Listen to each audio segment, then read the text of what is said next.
What city are you in? Anaheim, near Disneyland. Oh yeah, I remember going to Anaheim when I was 4 years old. Oh, okay. I was gonna say that. You know, they have you heard of that NAMM show that's out here, and for music trade people, it's a NAMM show. Oh, I don't know. Oh, okay. I thought most musicians knew about that stuff. Yeah, that's become a big deal. So I usually say, yeah, I'm right here near where the NAMM show is taking place. Oh, cool. Yeah, Okay. I lived in LA for a little over a year, like North Hollywood area. Oh, you're kidding. Yeah. Certainly different from Colorado. Is that where you are? Yeah, I'm in Boulder right now. Oh, Boulder. Nice atmosphere out there. Good. The air's better to breathe over in Boulder. I know that. Yeah, generally speaking, it is. Yeah. We get some bad smoggy days too, though. Do you? Yeah, it's nothing like living in LA, though. And it's another great day for a fantastic show, and I want to welcome you to my program, StrongWriter on the Radio, now video and podcast, and I'm your host, Dean Olson, and I am quite impressed with the music created by my featured guest today, Clay Rose, pictured here in the video. He is an incredible singer, musician, songwriter who is the face of a band with a very interesting name, GASOLINE LOLLIPOPS. Their current album is called All the Misery Money Can Buy. But I'm really excited to feature my main man to the show here, Clay Rose. It's nice to meet you, sir. And how's your day going? It's a pleasure. The day is going, and I'm attached to it. So I guess I'm going as well, wherever it's going. It's not looking good, but I'm going wherever it takes me. It's not looking good. I can relate to that. So, some days are good, some days are bad, you know. And I think you just sort of, you got to roll with the punches. What do you do when the things aren't going so hot? Like, I don't know. You ever have one? You're having bad days. I know. Before we go a little farther with that, explain to the people you're in an interesting setting. You're not in your living room or office like a lot of people are on Zoom. Well, I am in my office. This is my office here. I'll show you what I'm working on. There we go. All right. That's what I'm doing today. Yeah, I'm a carpenter. Oh, great. Fix it, man. And my only goal in life is to never have a boss. So as long as I'm working for myself, I'm good. So this is a friend's house that I'm working on today, and just dealing with a nest of termites and some water damage. Oh, great. And it's still better than dealing with the boss, I'll tell you. Yeah. So it's like the old worst day fishing is better than best day working type of phrase, you know? Yeah. Right. Yeah. Or the best day getting kicked in the groin is better than the worst day with a boss. I like that better. Yeah. I can relate to that. Oh man. So, I started to say, you have, I mean, it is great being your own boss and everything like that, but some days, you might get frustrated if you're a carpenter or a fix-it man, there's some projects that don't go, the way you want, and then they never ever go the way you want. Just like recording a record or anything else. Yeah. I mean, just like every single day of life, right? It never goes the way I want. And to answer your question about what I do when things aren't going my way is I release responsibility. I didn't make this day. I'm not the one pushing this day. Something is. The world is turning on its axis, and I'm not the one pushing it. So it's not my fault, not my problem. Just sort of, and I know that if I'm suffering, there's probably at least 6.5 billion other people suffering along with me. So I'm in good company. What a great outlook on life. That's good. Yeah. Can't control things. Somebody else is pulling the strings. You just got to sort of, move in the direction the best you can and get things. Try to move around the obstacles rather than through them. Yeah. So, when the day is done, I mean, have you been doing this for a long time? I mean, do you balance what you do right there, and then head down to the studio or head to your gigs or whatever? Has it been kind of like that? Wash up and get on the road and it has. It was like that. Yeah, it was like that for most of my life. The last 2 years, I was blessed enough that I was just doing music full time. We finally got the band to this level where that was my full-time gig, was managing and playing in the band, but then COVID hit and sort of wiped our calendar clean. Yeah. So I was lucky enough to have another set of skills to fall back on. So just put on my tool bags and went back in time a few years, and it's sort of nostalgic, you know. I hope we don't stay here too long, but it is, there's a lot of assets here that I had forgotten about. And I think one is just sort of being in touch with a hard day's work, a physically hard day's work, I think is a really good thing. I think that we came from whatever 50,000 years of hard labor, and just in the last 100 years, we ended up sitting on lazy boys and having machines make our coffee. And I don't think that's entirely natural, and I don't think it's entirely mentally healthy for us. So to get out and work my body for a day feels good. And beyond that, it also really makes me value the time I have to play my guitar or to write a song. And it makes me value time in a way that I was starting to take for granted, you know? Yeah, I understand. Yeah, you sound kind of philosophical. It shows a little bit in your songwriting. Have you gained a lot of wisdom over time that spills out and you can put it into words, into song, you know? Well, I guess I've been flunking out of the school of hard knocks and going back and back and back, and I got multiple degrees from that university. Yeah. So yeah, I mean, it makes me, it makes me think about myself and my relationship to the world, especially when my prior relationship to myself and the world was toxic and deadly. It made me really have to reevaluate the way I see myself and the relationship I have with the world. So I think about those things a lot, and I have to keep myself on point and keep myself honest. I can't afford to bullshit myself, because I know that's a deadly game that I like to play.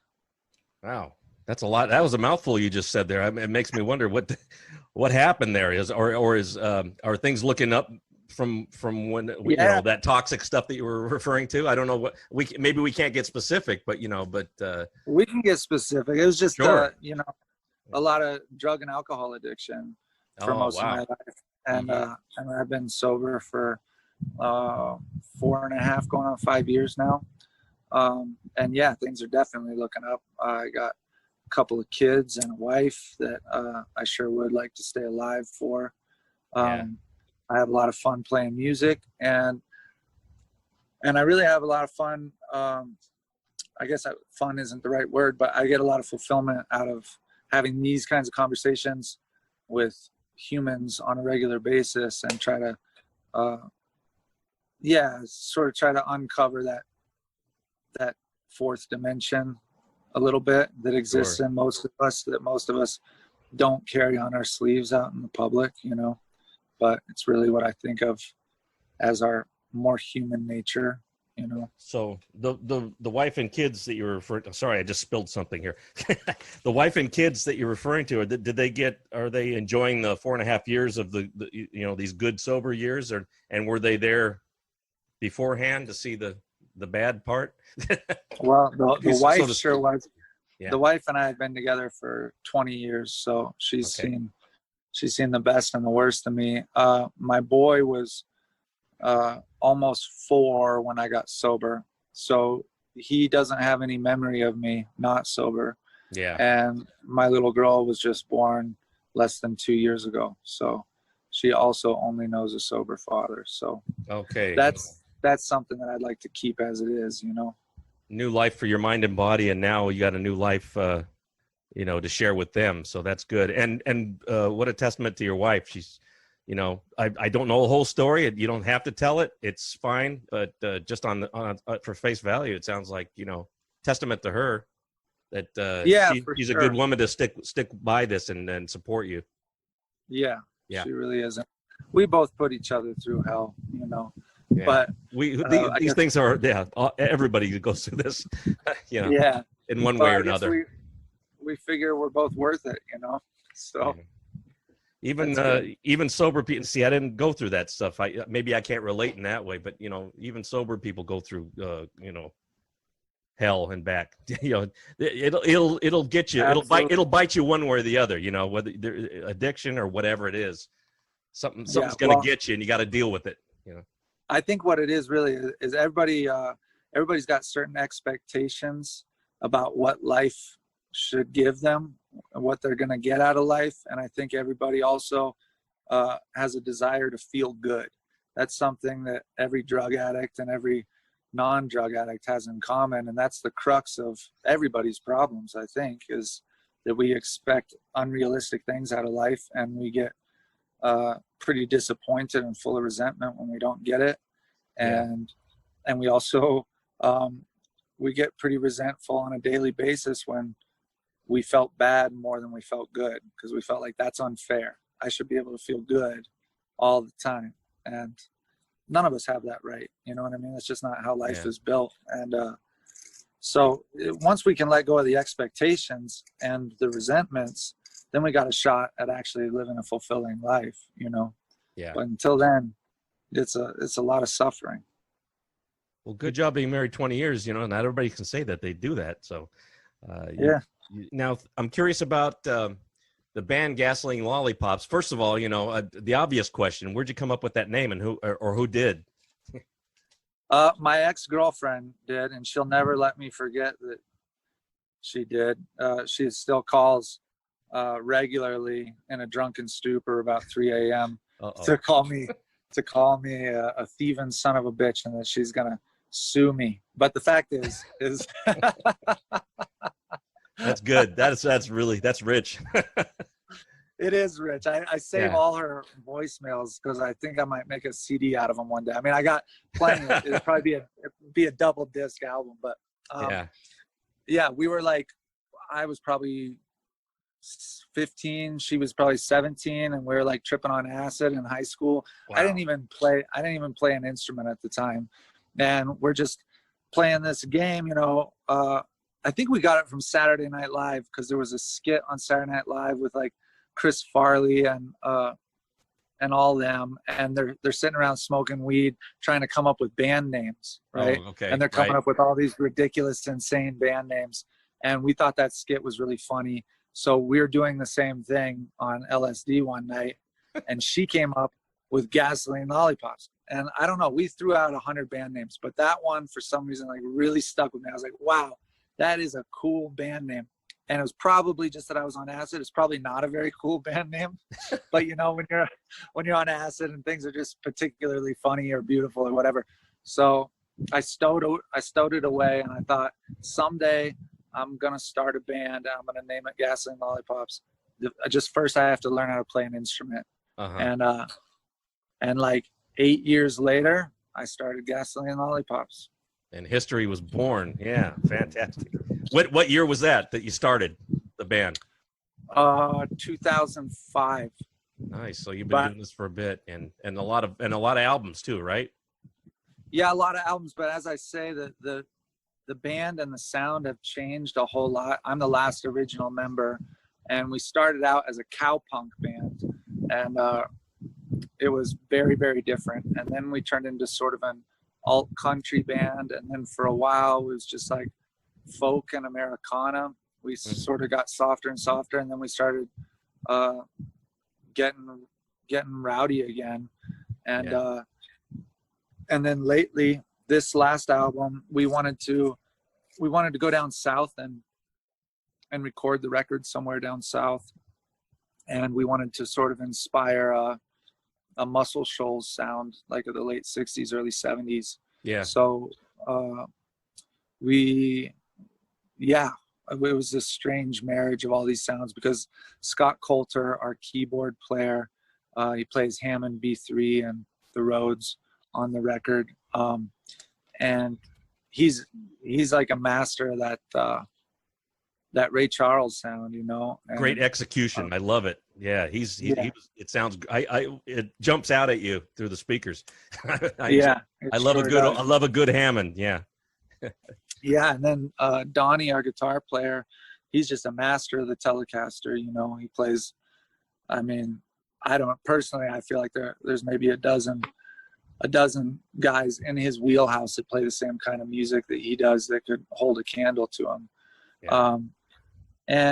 But he sort of does that more chicken picking. I don't know. He's got sort of a psychedelic honky tonk thing going. Uh-huh. And then Bad Brad, our bass player, he came out of classical school in Florida. He got his degree in classical and jazz. And then our drummer, Kevin Matthews, he also plays jazz. So, and then me, I just came up, I never took lessons. I just came up as a punk rocker, self-taught.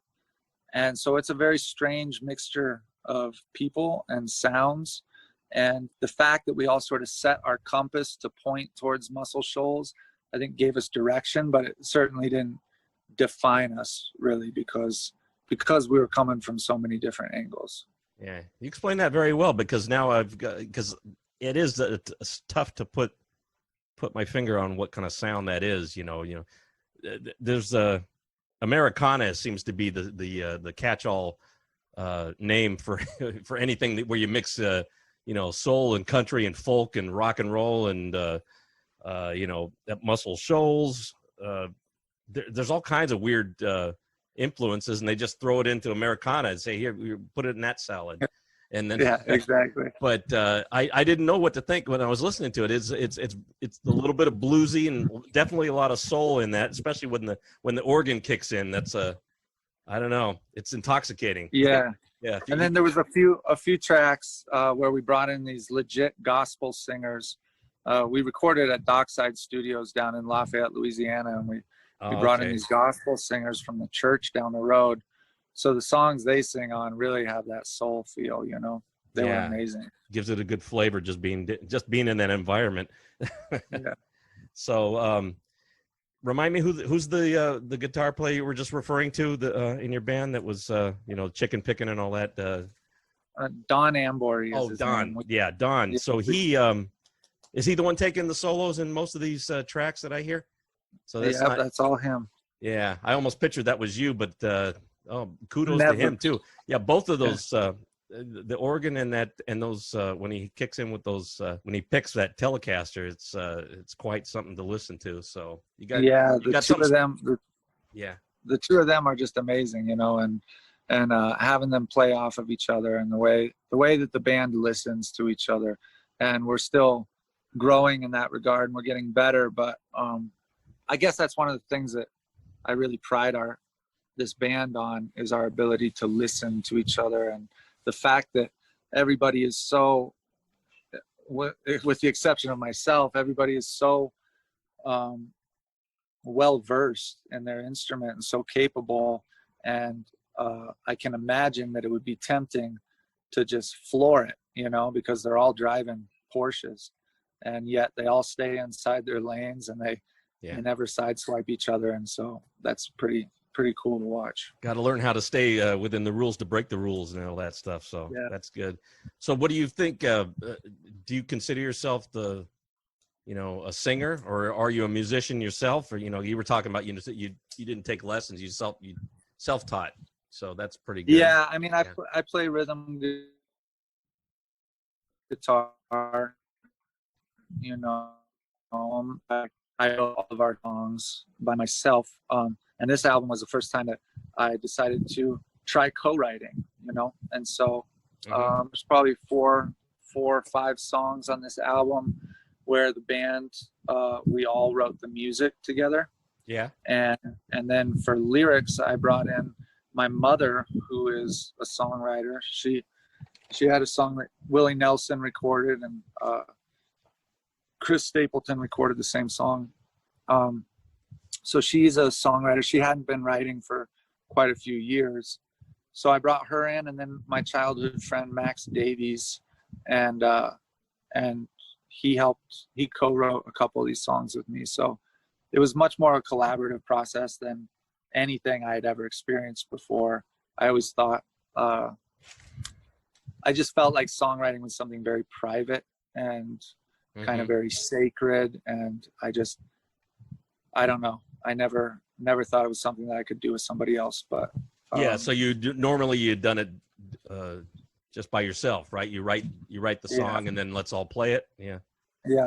Yeah. That's interesting. I am sort of that way too, but there is something about co-writing, as long as you can go in it with the right attitude. It can be it can be pretty energizing, I think, right? You know, yeah, it is. come up. But yeah, and you got to let go, you know, and it brings you out of your comfort zone too, because I end up singing and playing songs in styles that I would never write in before, you know. Yeah, exactly. And so there's this uncomfortable learning curve there where I'm thinking like, am I an imposter? Am I allowed to sing this kind of a song?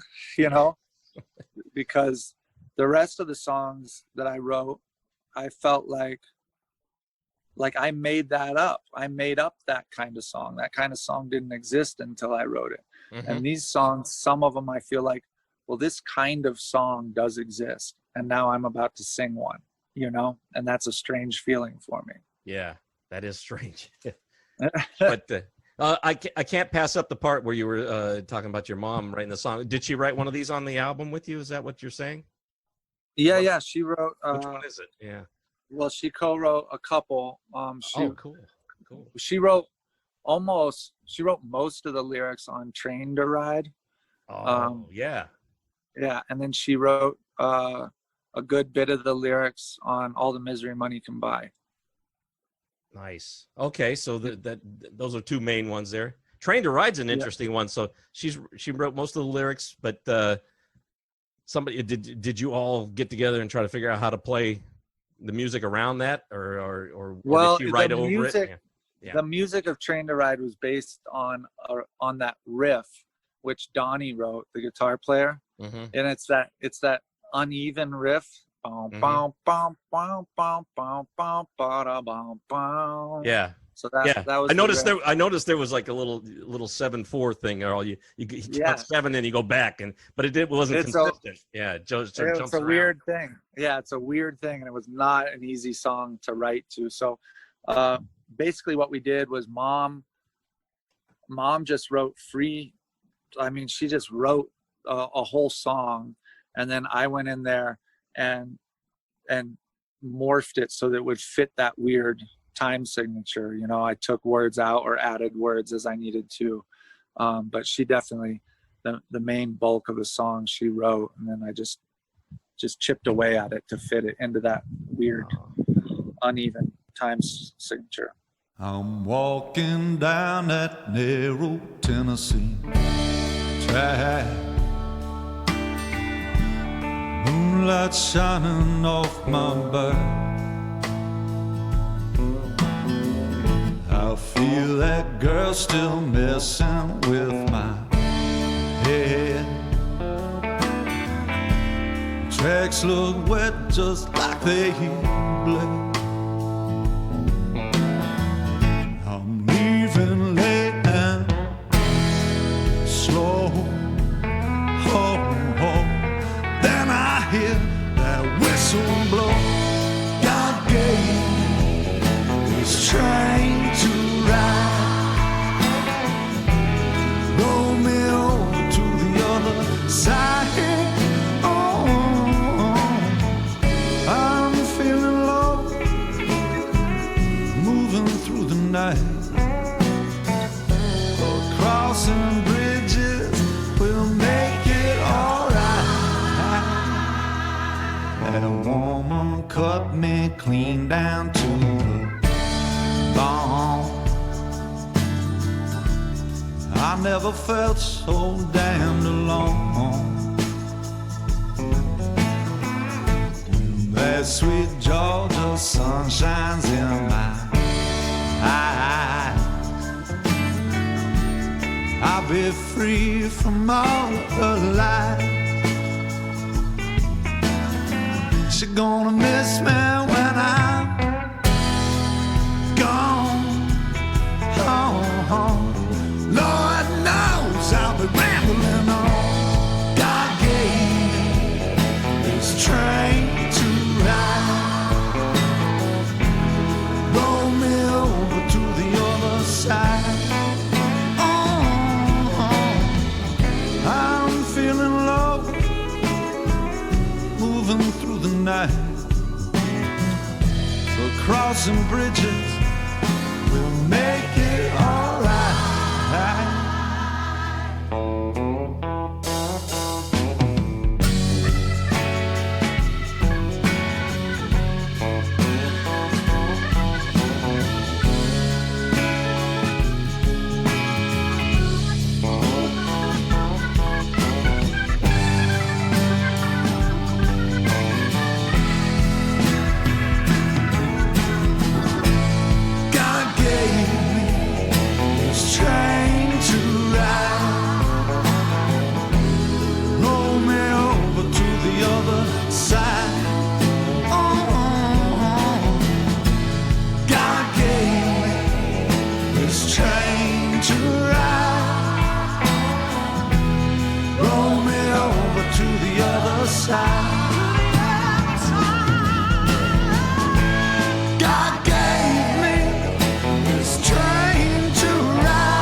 you're probably the first one I've ever talked to where his mom got into the act.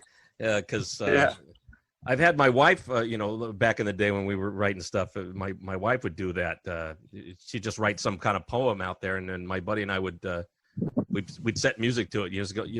Sometimes it was like something we already had in the can. We go like, oh, this would be perfect if let's try that. Let's try to do that riff real quick and see if this works with it, And sometimes it's really cool to when that happens. But All the Misery, that's kind of the title track. I mean, the album itself is called All the Misery Money Can Buy, right? Yeah. So that's the title track off of it, and it's our first single off the record. And that one was really a collaborative process. Like that one was probably the hardest song on the record to write. Wow. We just never stopped writing it. Like that was the first song that we started writing for the record, and we were still writing it right up until the time when we were in the studio. Like we just kept moving parts around and changing things, and so it took a long time and a lot of love and attention that song did. And it was really collaborative. The lyrics on it, I'd say, were equal parts me, my buddy Max, and my mom, and the music for it was probably equal parts everyone in the band. We all had a go at it. A penny for your thoughts, $1 for your grave,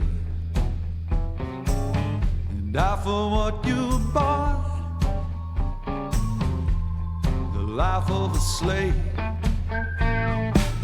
Every life is a wishing well, and every wish is a day, and every day is a living hell, just trying to make it pay. We're caught in a world that's turned upside down. We're looking for something that just can't be found. I feel forsaken, and I don't know why. We're busy making all the misery.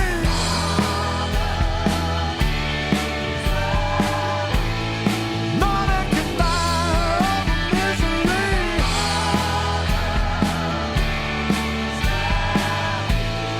Money can buy.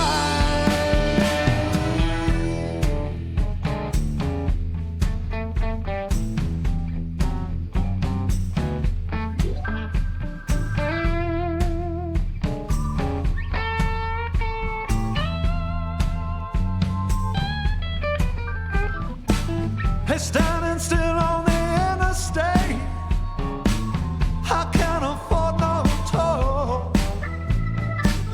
And all the money that we make, it can't buy back our soul. We're caught in a world that's turned upside down. We're looking for something that just can't be found. I feel forsaken, and I don't know why. We're busy making all the misery.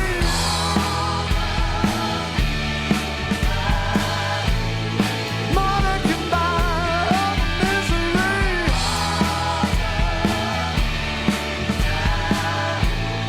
Money can buy.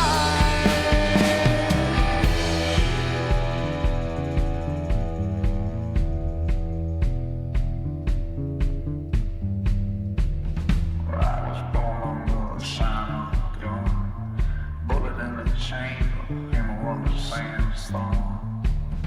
I was told everything's for sale, so I sold my soul to the company jail. They gave me 1 pill for depression,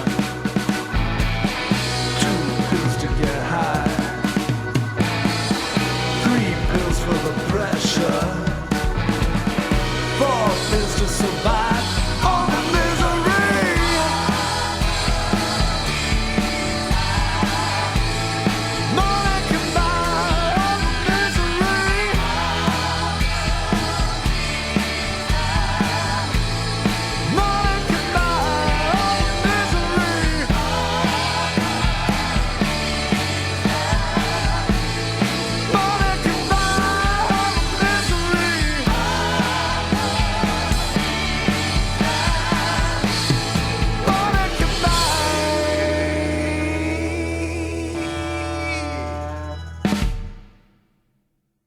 Well, as long as you guys have you know, good working relationship as a unit, I think it all works out in the end. But do you ever agonize over something like, I don't know, it sounds like you had to get it just right. You know, you were like, maybe you guys just weren't satisfied with this one part. We gotta shuffle it around or write something new for it. It didn't quite grab me. Let's try it again. Let's try something else. Yeah. It's interesting because another one that the band co-wrote and Max helped me with the lyrics was Lady Liberty, and that one was relatively super easy for us. We each had a stab at it. We each had a contribution to it, and then we stood back and we looked at it and we said, yeah, that's good, that's the song.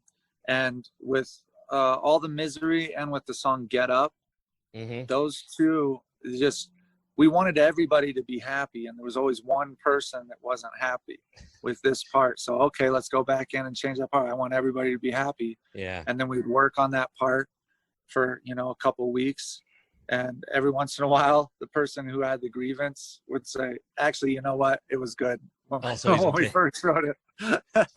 Well, that's a good way to do it. You don't want to shut out the one guy who's you know, being the wet blanket or whatever on this whole thing.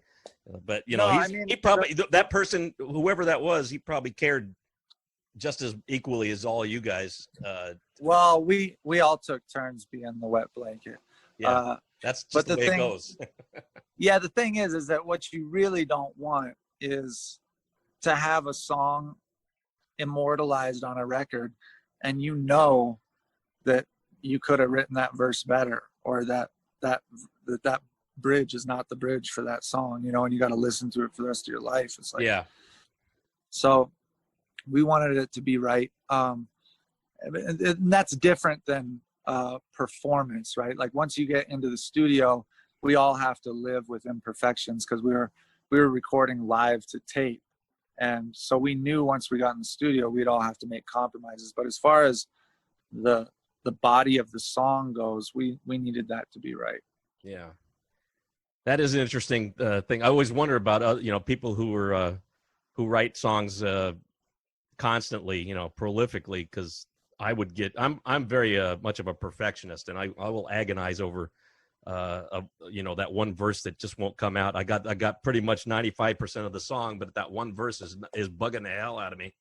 And, and I don't know if do you guys go through, do you ever get stuck sometimes?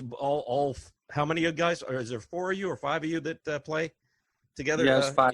Yeah. So you're creating this stuff. Do you ever get stuck on something altogether? Like, yeah, we sure do. We sure do. And then the best thing to do is record what we have, and then everybody just forget about the song for a couple weeks, and then listen back with fresh ears. And almost always, it's either it was fine and we were just, you know, forget my language, but mind fucking it, or the solution is apparent when you listen to it with fresh ears. You go, oh, that's what it is. That B minor is just an alien. It doesn't need to be in there at all. You know? Right. Yeah, or even just even lyrically, you know, you go like, oh, you know, because like you're saying that once you get it down, it's not like you wrote it in pencil. Now you wrote it in pen, so to speak. Yeah. You know, you put it in, you put it on tape, and now we can't go back and change it. But you know, I don't know. And with the lyrics, a lot of times, you know, when I'm really struggling or stuck on something, I get too micro vision. I'm into this verse, and this verse is not working, and I can't make this verse work.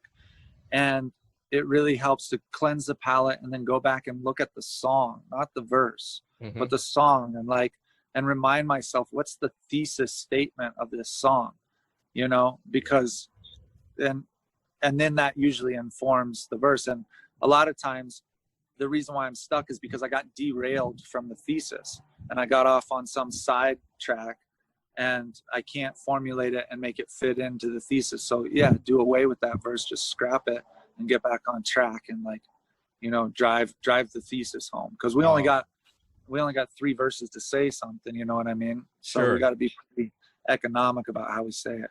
Yeah, great point. Get sort of the 30,000 foot view for, go back to maybe go back, and maybe it wasn't a big deal what you were focusing on all that time, obsessing on. Yeah.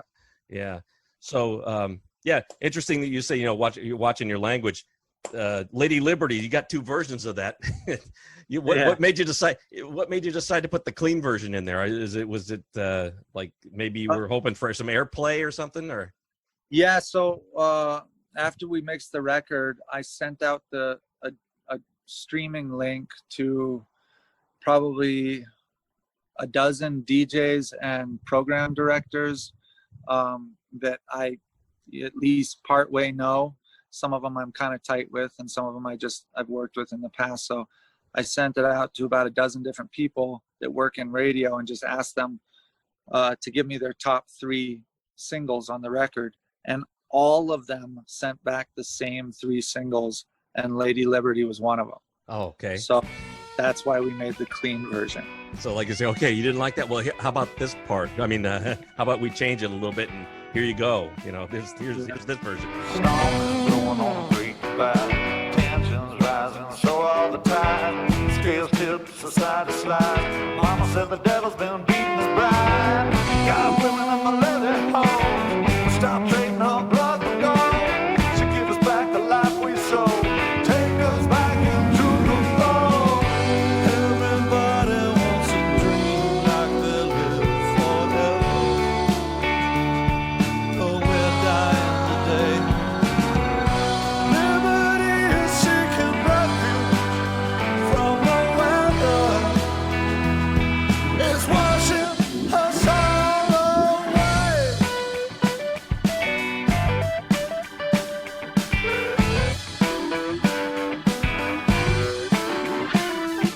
Killing, stealing like it was a game. Tuning out just to try to stay sane. Every death leaves a mark, every death leaves a stain. Let it rain, let it rain, let it rain. Come on, God, let the damn creek rise. Drown them fools and the money lies. Lead the world to the meek and wise. Let Lady Liberty dry her eyes. Everybody wants a dream like they live forever. Oh, we're dying today.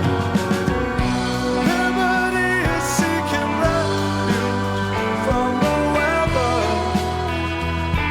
It's washing us all away.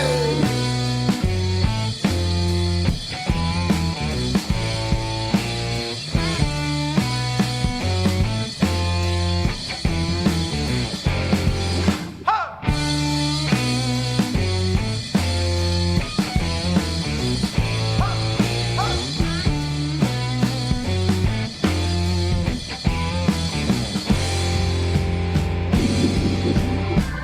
Got women in the creek, don't rise. Lady Liberty will dry her eyes. Pull that thorn out of her side. Cut that mother down to size.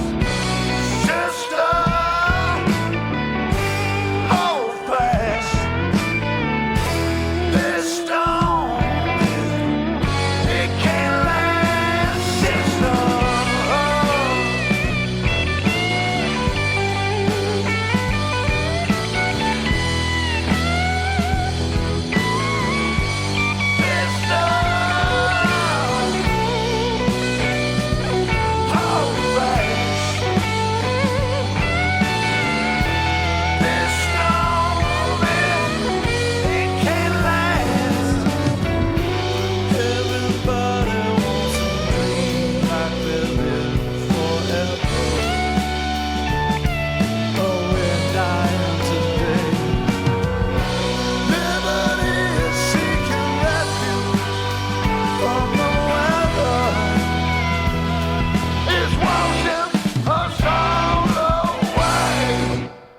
I wouldn't have noticed it if there wasn't 2 versions, but yeah, you got the mother effer line in there, but it sort of is glossed over after that by the great instrumental break that happens after that. So Yeah. yeah, you suddenly forget that there was any sassiness about that. Yeah, I actually don't think that any of the radio people noticed that word. Yeah. I don't think they would have picked it if they had. And it's tough for me as I don't know. It's just the way I love to just sort of put down a, maybe the old school. I just put the needle down on the record and just listen to the whole thing all the way through. And then Yeah. a lot of times I'm not paying attention to the lyrics. I think I've always been like that. It annoys some people because, you work so hard on every word and everything like that. But, and then again, when you're recording it, sometimes in the mix, I missed that sentence. Well, I'll go back and listen to it later because I didn't understand it. Probably just the way it was mic'd or something. But what's that about, Lady Liberty? Because it's a great title, but then what are you actually singing about? So we're talking about basically the feminine wisdom in society that has been oppressed and subdued, which is this, it's a wisdom and it's a nurturing force, which has not really been prevalent in our society for a long time. Maybe not since the witch hunts, right? Wow. But that goes back some time. Yeah. Yeah, but if we want to get more recent with it, certainly since the Trump era began, right? Like as soon as we're going to elect somebody president who just openly, we have on record talking about sexually harassing and sexually, assaulting women, and we elect him to president, what does that say about our society, and what does that say about the machismo, the machismo energy that's driving this ship, and I think everything is way out of balance, and we're getting really sick because of it. And absolutely, we are. Yeah, a lot of things getting out of balance. Yeah. So the song is about we're speaking to Lady Liberty. She's the feminine character that we're talking to, and clearly she's also represented by the Statue of Liberty, who on the Statue of Liberty it says, bring us your sick and your frail and your, for the people yearning to be free. And like, it's this very kind of motherly sentiment. And man, the way that our government is set up and the way that our society is set up and the things that we're seeing coming out of the woodwork these days, the hatred, and it is the opposite of that. And so in the song, we're calling on the spirit of Lady Liberty to come back and set things right, and as we say, and I guess we're referring to Donald Trump, but he also is just a figurehead, right? He's representative of something much bigger and something much more insidious than just one man. And so we're calling on the power of Lady Liberty to come and cut that motherfucker down to size. That's what we say. Well, that's any other things on the album that are sort of standouts? I mean, you said that. The ones that the radio people picked, they picked Lady Liberty, All the Misery, and Flesh and Bone. Oh, okay. And and Flesh and Bone is an interesting story because that song wasn't even written when we went to Dockside to record the record. And on the very last day of our session, I came downstairs and Donnie was playing this riff on his guitar. He's like, "Hey man, check this out. I just wrote this." He goes, "Why don't you go outside and throw some lyrics on it and we'll put on the record this afternoon?" And I'm laughing. Like he was joking for sure, because that was the day to do overdubs. And we were done recording the songs, and like he's telling me to go write a song in an hour and we'll put it on the record. But I ended up doing that. I went outside and I walked around the property. It's a beautiful property down there at Dockside. It's out on the Vermilion River outside of Lafayette, Louisiana. And there's all these cypress trees. And if you could write a song in an hour anywhere, that's the place to do it. And I was thinking of my best friend from childhood, Daniel, and him and I, we went through drug addiction together. We also went through sobriety together a couple times.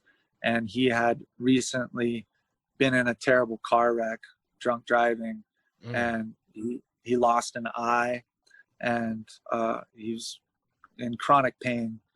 And fortunately, it got him sober again.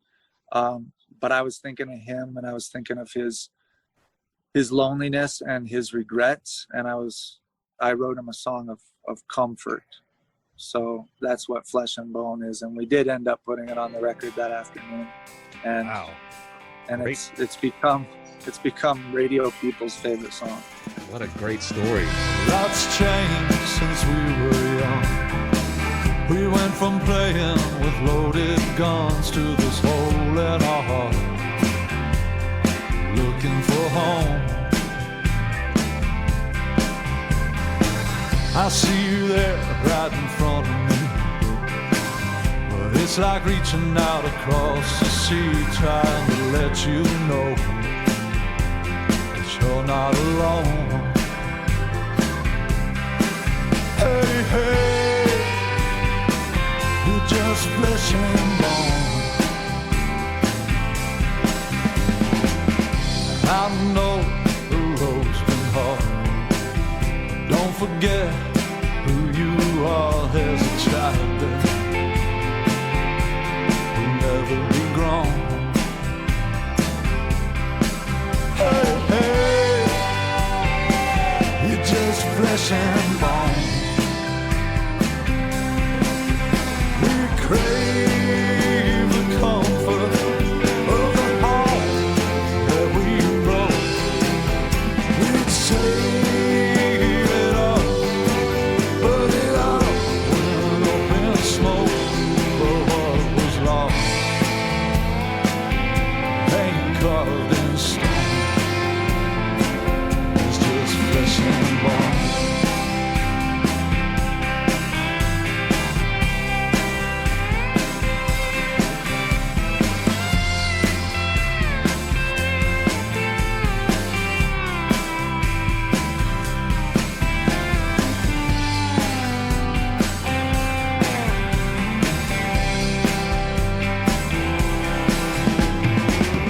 We were born in an avalanche.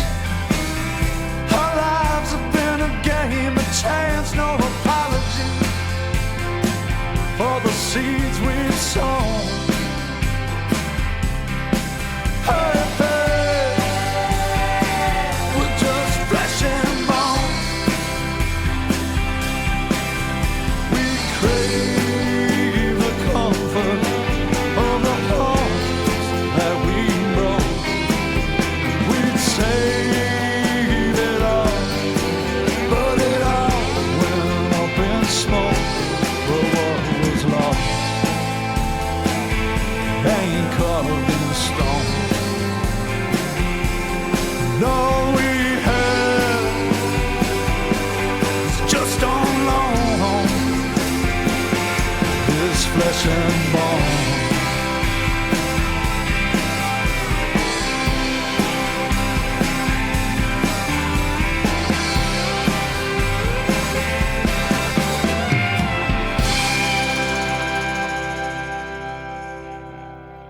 Now the stuff of legend. Now that you've you didn't even know that you had this song created until just the last minute, huh? So that's Yeah. and it's and I like the sound too. I mean, I always hesitate when I say that a song sounds like or the band sounds like this person or this person. I don't know. With a little touch of John Cougar in there, almost if he was singing a song it had a little bit of that. Sometimes I hear the Black Crows. I mean, these are all compliments. Well, it's funny. Yeah. It's funny though, but that psycho ex-girlfriend that I was mentioning earlier, that calls at 3 o'clock in the morning. She called the other morning at like 3 o'clock in the morning to tell me, and she didn't mean it as a compliment because we've had conversations about John Cougar. Oh, she boy. called me to tell me that the new record sounds like a John Cougar record. Oh, okay. Well, hopefully you take the way I said it as a good thing. I like it all depends on how the person saying it feels about John Cougar. Well, in this case, he has that sort of pop quality. So if you're looking for something that'll be a standout for radio, like the radio people pick it. Yeah. I think that would do very well. It's got a nice lilt to it. I mean, a good feeling comes from it, and then knowing what you wrote it about, it's makes it kind of special. So hope people pick up on that too. Yeah. Yeah. I think it might be the only song that Donnie plays a slide on. Oh, really? Okay. Yeah. But I love the way that slide sounds on that song. Yeah. Yeah, he's good on that Telecaster. Is he doing that all just on the regular settings, or is he using pedals to make certain sounds? Because yeah. He's a crazy scientist when it comes to the sound, and he's never ever satisfied. He's never done finding his tone. Good. He's always trading amps and pedals and having stuff rebuilt. It's crazy. I don't even know what he's doing. That could be dangerous too. You get just never-ending trips to a Guitar Center or wherever he goes. Yeah. So, let me see here. Get Up. I think you were mentioning Get Up. That was another cool, nice energy to that one.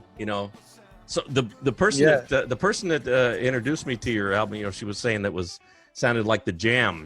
That band from the '80s had a very similar quality, just in the way the drum beat is going and the organs and it's also a great spotlight on your musicians. The Don and Scott. What is it, Scott? Yeah, they sort of one after the other, and then the bass, and I love the whole thing. Good stuff. When everybody I know is about to blow, so blow up. They can't run the show if there ain't nobody shows up. We're tired of living just to pay the rent, giving our lives to the 1%. Good times came and the good times went, like sands through the hourglass. Numbers on their lips. Ooh, I don't know what we're dying for, but I ain't going out like this. So go!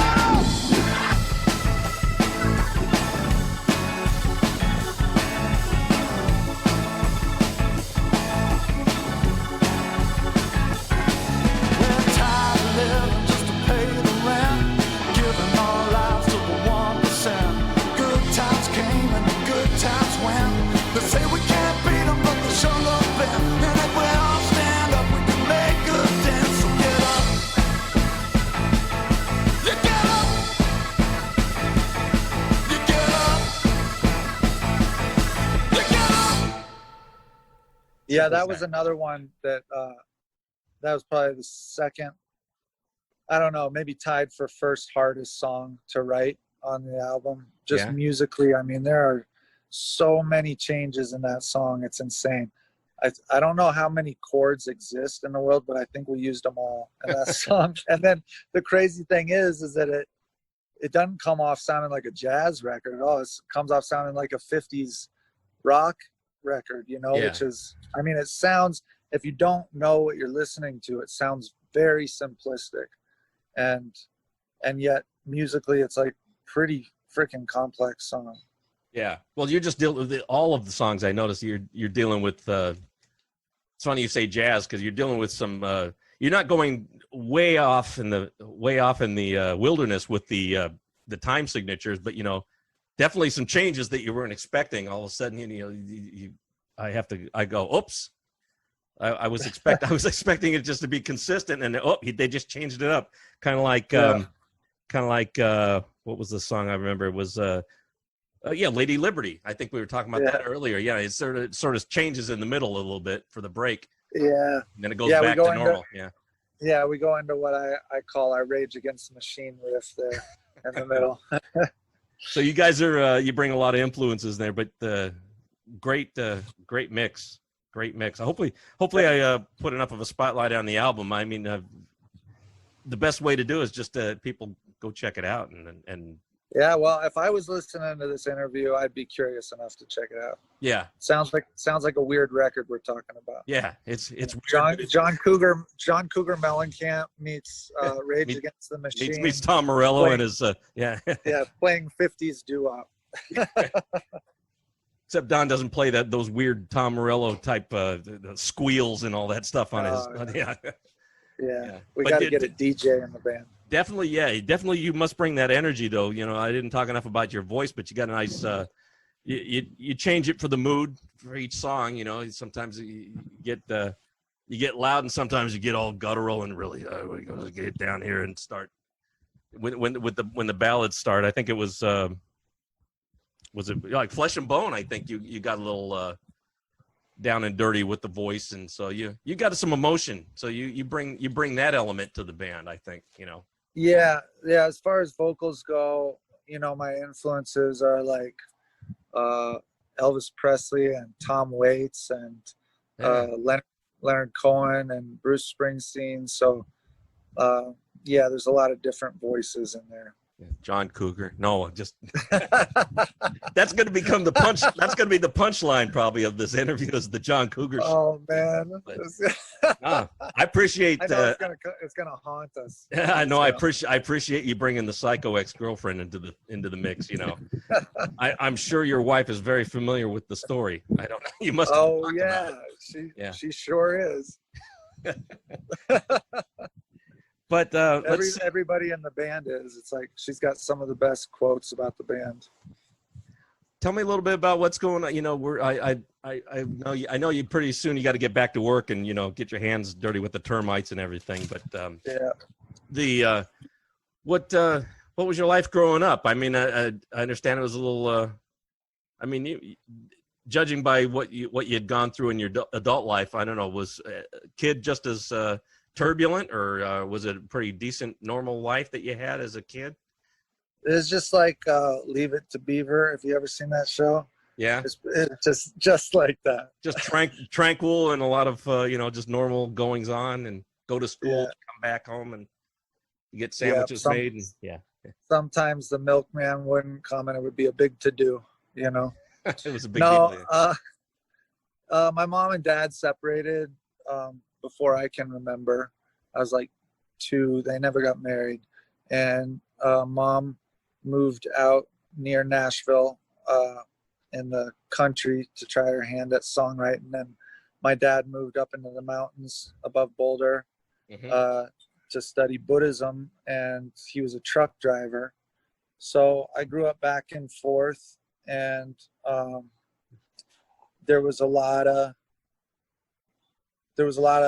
alcohol in both environments. When I was 10, my mom got sober. My dad never did. And I guess I gravitated more and more towards him, you know, as he was a truck driver. And at a certain point, like after I was 13, he really didn't care if I was in school or not. So I just travel all around Canada and the US and Mexico with him, and doing crazy things. He's a character. I think I might write a book about him someday, but is he still around? It sounds like is he around still? Or he is, yeah. He lives he lives in Nova Scotia. And is very unorthodox, a very unorthodox childhood. But I didn't know any better, you know. I mean, like I grew up in a big rig truck. That was the closest thing to home that I had, really. My dad would move houses for the school year every year, pretty much. So still to this day, when I get homesick, I'm literally thinking about an interstate. I'm thinking about an interstate, and I'm thinking about my dad's tape collection. He had this box of tapes, and we listened to the same 25 tapes my whole childhood. And it was mile markers flying by and rest stops and truck stops and Bruce Springsteen and Bob Dylan and Paul Simon, and that's home to me, you know. Yeah. So and at the same time, I don't want to raise my kids that way. I want to give them something more stable than that. So it's difficult because when I miss home, I just want to hop in the car and take off, you know. But I can't do that now. Touring is a little bit of a fix for that, but it's not the same because there was always this feeling of solitude when I was with Pop. It was just me and him, and the rest of the world didn't even exist. You know, the rest of the world was like a dream. It was almost like the truck was standing still and the highway was a conveyor belt.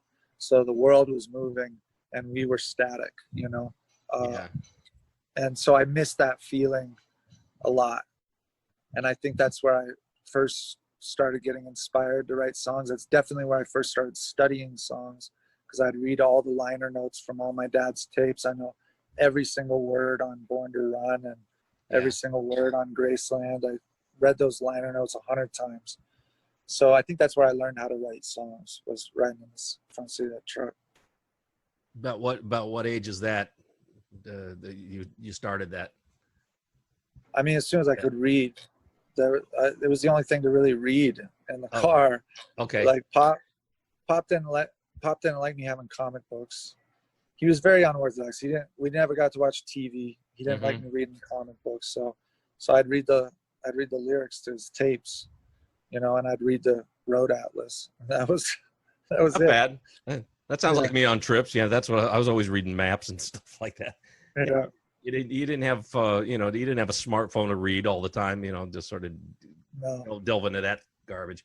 But certainly as a life I wouldn't have guessed for you, but at the same time it sounds like it's the life you knew, and you have you have decent memories. We're all flawed people. Sounds like a flawed family, but in great I know they split up. I'm trying to put a good face on it, because it sounds like you had a good life growing up, with its problems and everything, but yeah, it was weird, but I didn't know it was weird.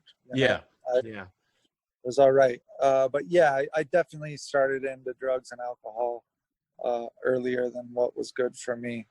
I was doing that by the time I was 12, and that's intense.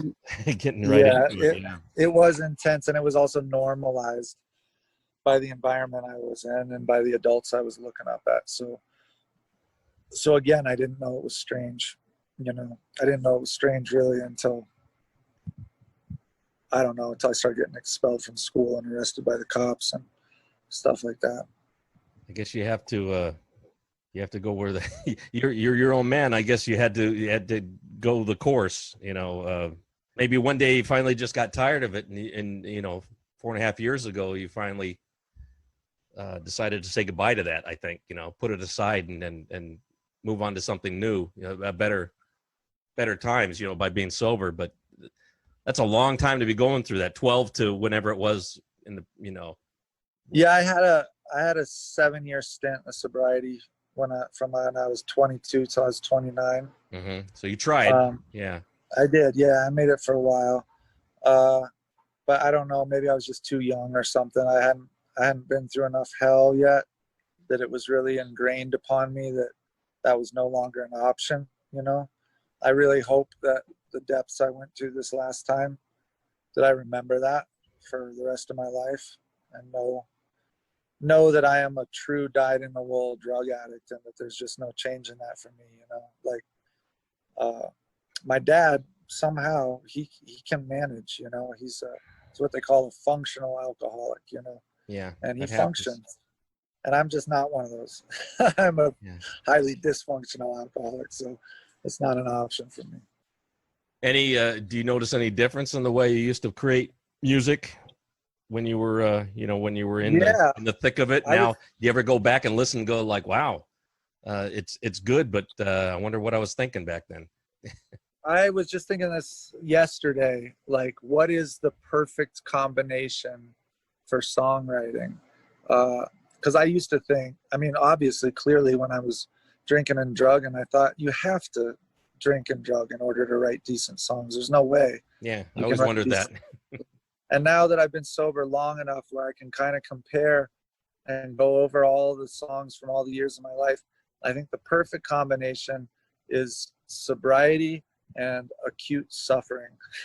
So like the times of my life where I feel like I wrote my best songs, I was in terrible pain, but I was sober. I wasn't medicating the pain. And in that, I feel like I wrote my best songs. The interesting thing of it is, now I don't know if that's true for you, but you have memories of all those years back then, so you have a reference to, unless you were blacked out a lot of those times, and you can't. But you can remember when you were being a I don't know, shall I take liberties and say asshole? Were you ever that? Yeah, you can say that. Yeah, I'm not saying that you were. Maybe you were, but some people, maybe you were a functional as well. And you. Functional asshole. Yeah, functional asshole. I'm always looking for titles for this episode. That might be in the contention. Yeah. Clay Rose, functional asshole. No, I'll just keep that as a like a subtitle for the. Sounds like John Cougar Mellencamp. Actually, I think John Cougar Mellencamp, that's something me and him have in common, other than exactly how our music sounds. But yeah, he's, from what I understand, a functional asshole. Yeah. Well, I figured the John Cougar was pretty good. Is when he became John Cougar Mellencamp, it became the asshole started getting in there, and then he lost the Cougar part, and then I said, now he's really being one. And yeah, I don't know, I guess that's it for him. He won't change back. So. Yeah, that's just sorry, John. I didn't mean to like he's listening, but if he ever gets wind of this, I'm not putting him down. It's just that he can be that way. I've heard him in interviews. He can be that way. Yeah. Anyway, thanks for all the chit chat, and I'm trying to I liked how you told me a little bit about how you created your music, and I'll put a spotlight on the album. A lot of times obviously you didn't bring your instrument or anything like that, so you can't do a live thing there at the house. But I appreciate that you took some time out of your day to do this with me. Yeah, thanks for having me. Yeah, I appreciate it.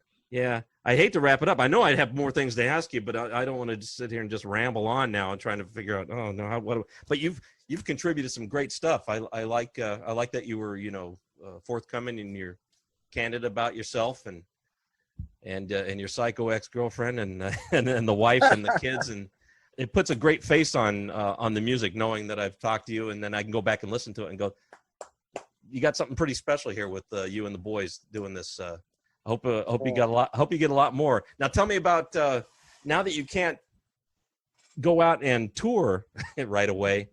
What is there a plan for that? Did you guys start to have a fallback position on what happens? No, it's so messed up right now. We've had 2 CD release shows fall out from under us. So I don't know what we're going to do about that. People are trying to get innovative about the live streaming thing.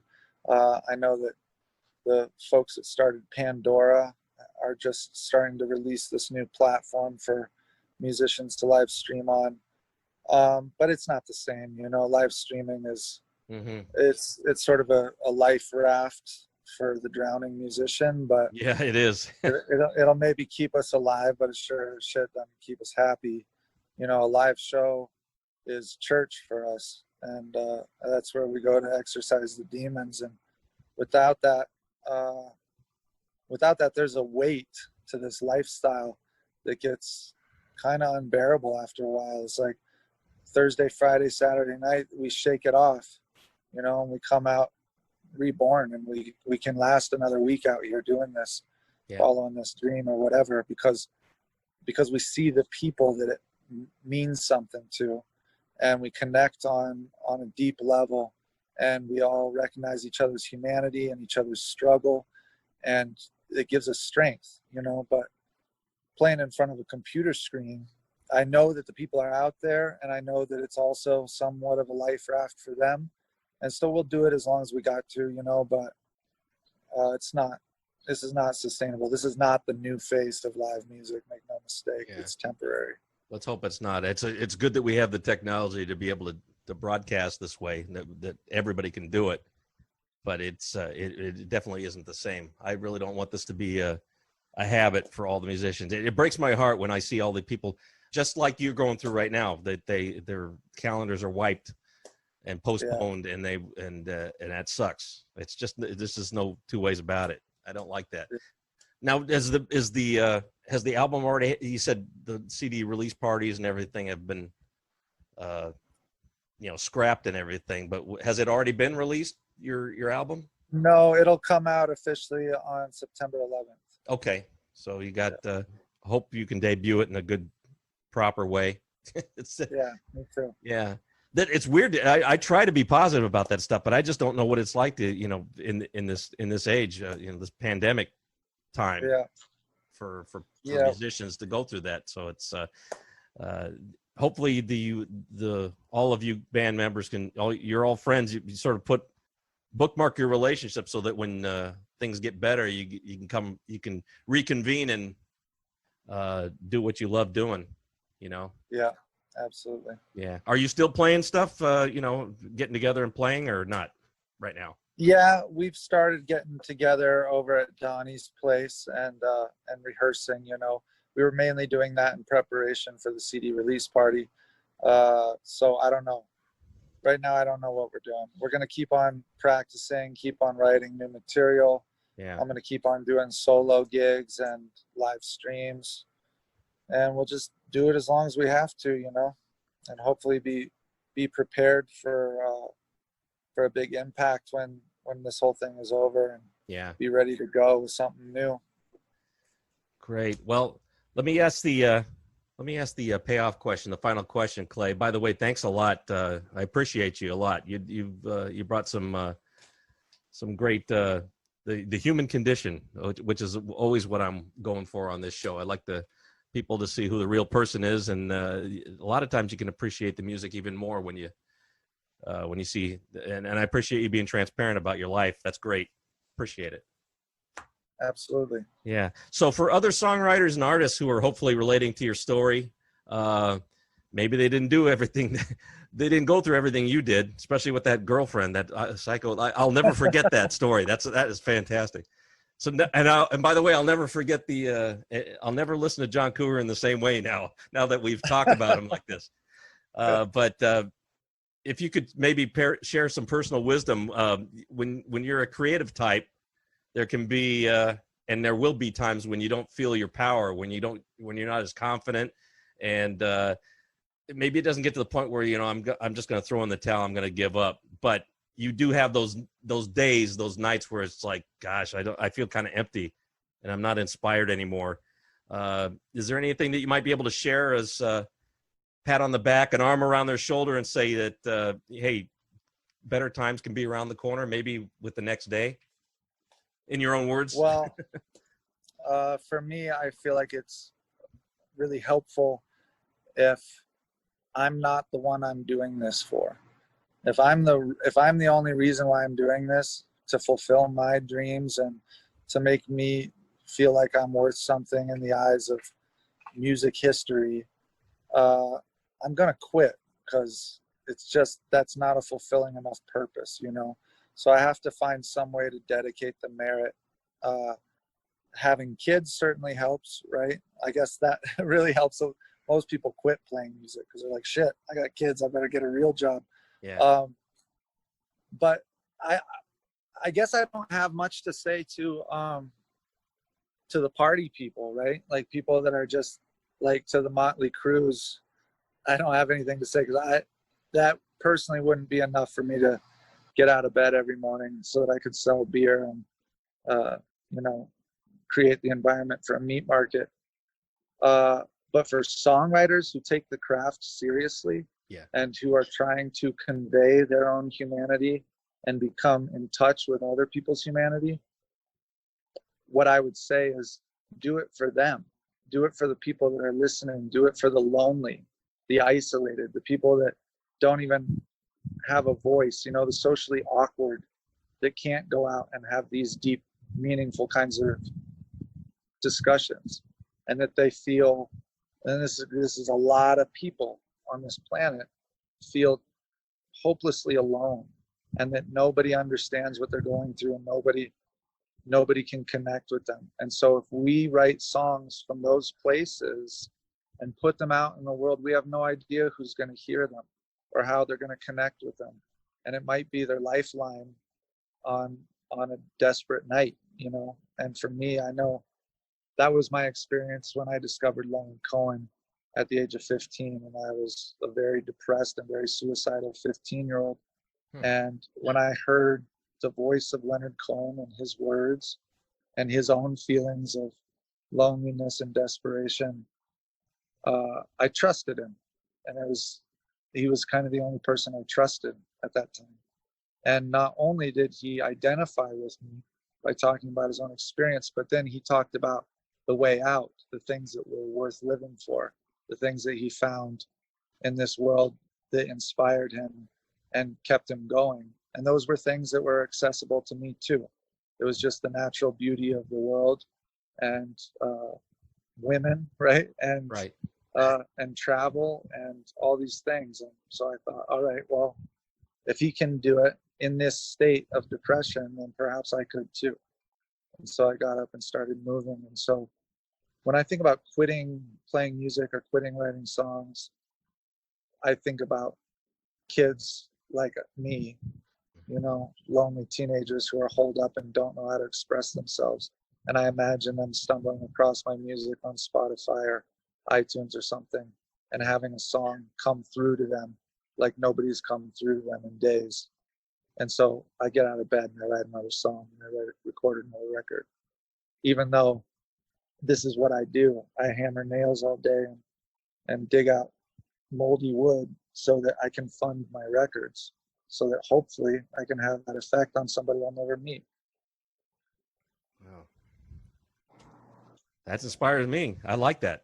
I really do appreciate that. That was really a good, I don't know. Very, very impressed with your answer. That's all. I now I've just ruined it by going blah, blah, blah, blah, like that. It was a good, see, I'll have to cut that part out where I talked over it.